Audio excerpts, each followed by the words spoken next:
First up, tokenization. Honestly, you can think of it as a kind of magic trick for the digital age. It's just the process of taking the ownership rights of a real-world object, like a painting, a building, or in this case, a diamond, and turning them into a digital certificate, or a token, that lives on a blockchain. This is the foundation for everything else we're about to talk about. And that leads us straight to our next term, RWA, which just stands for real-world asset. This is the thing that's getting tokenized. The RWA is the actual physical diamond sitting in a vault somewhere, and its digital twin, the token, is what you can buy, sell, or trade online. So here's the crucial part. The token has value because it represents a real physical object. And this is the specific mission of the KimberLite token, according to their material. They're aiming to be a pioneer in this space, zeroing in on tokenizing rough, uncut diamonds.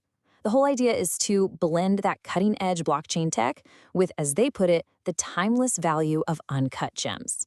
Okay, so how does this actually work, in the real world? How does a rock that came out of the earth become a digital asset you can trade from your phone? Well, the process is actually surprisingly straightforward when you break it down. It really just boils down to a three-step process.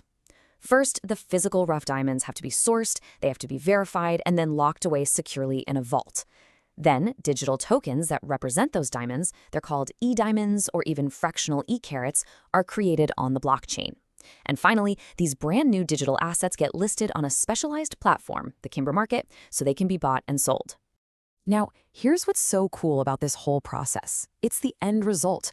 By turning a physical diamond into a digital token, you suddenly unlock its value. You're taking an asset that's traditionally been stuck, and you're giving it seamless 24/7 liquidity. The market for that diamond is no longer just a handful of specialized dealers. It's potentially anyone, anywhere, at any time. Okay, so we've got the how, but what about the why?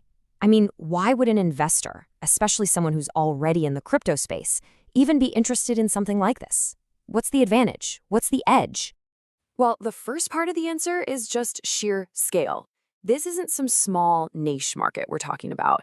The project claims that tokenization gives investors a ticket into the rough diamond market, which they value at a staggering $101 billion. That's opening up a massive asset class that was previously off limits to most people. And then there's the direct financial incentive. The model proposes this profit-sharing mechanism where 11.5% of profits are set aside for the people who hold the token. So it's not just about owning a piece of a diamond. There's also the potential for a direct return on top of that. So you can see how this all really starts to appeal to the crypto-savvy crowd. For them, this is all about diversification. It's a chance to get exposure to a stable, tangible asset to kind of hedge against that famous crypto market volatility. And of course, the mention of audited smart contracts is huge. That's a big nod to the security and transparency that experienced digital investors are always looking for. So let's zoom out and pull this all together. What's the grand vision here? It's really more than just a new way to trade an old commodity. It's about fundamentally changing how we think about value itself. It paints this picture of a future where that line between physical and digital ownership starts to get really blurry, where assets that were once only for the super wealthy could become accessible to pretty much everyone.